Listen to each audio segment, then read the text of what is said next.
Hello and welcome back to Beyond the Borders. This week I will talk about Brazil, a large country, well, in fact the largest country in Latin America that recently endured a rather chaotic election that saw the former president, Mr. Luiz Ignacio Lula da Silva, imprisoned, and even rumors of a military coup.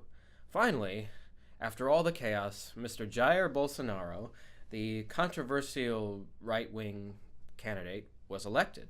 In recent years, Brazil has been crippled by the so-called Lava Jato, or car wash scandal, that has ensnared dozens of politicians and many members of Brazil's political establishment. What kept Mr. Bolsonaro ahead of all of his other rivals in the campaign was that he could distance himself from all the corruption that Brazilians desperately want to be rid of.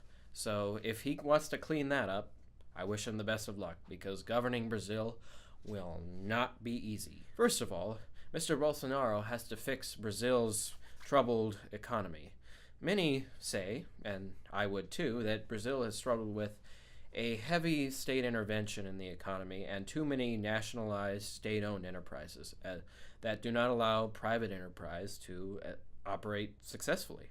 Therefore, Mr. Bolsonaro, guided by his economic advisor, Paulo Guedes, has a plan to not only sell off several of these state-owned enterprises and nationalized companies, he also plans to, and this will be hard, fix Brazil's pension system, where people retire at 55, I know, isn't it crazy?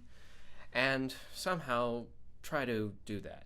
If he can, that would be great. If he can't, well, that's Brazil for you. In spite of all these plans that could send Brazil's economy taking off, Mr. Bolsonaro has not been rather warmly received by Brazilian liberals, or liberals especially in the media here in the United States. He has been accused of various vices such as homophobia, sexism, racism, and even authoritarianism. However, in his recent inauguration speech on, I think, New Year's Day, Mr. Bolsonaro pledged that he would respect Brazil's democracy and not seek to create a dictatorship. As we can see with Turkey, dictatorships don't end well. No. But he also has a few controversial plans. One of these, of course, is to follow in President Trump's lead and move the Brazilian embassy in Israel from Tel Aviv, which is the country's financial capital, to the country's political capital, Jerusalem. Mr. Bolsonaro is doing this to please many of Brazil's growing and very large evangelical and Pentecostal population, who supported him in very large numbers, and he is an evangelical himself. Finally, Mr. Bolsonaro has recently signed a decree to loosen Brazil's gun laws.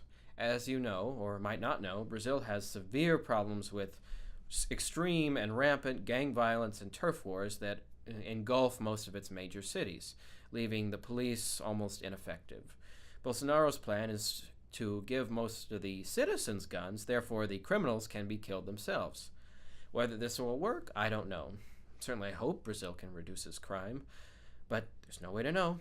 So hopefully I will keep you updated on Brazil, and while I do think it will stay a democracy, it will be interesting to see if Mr. Bolsonaro's plans both for the economy and for his social reforms, which are much more conservative than previous Brazilian governments, come to fruition. So comment, subscribe, like, do whatever you can to help this video channel out. That would be much appreciated. So thank you, and see you next time.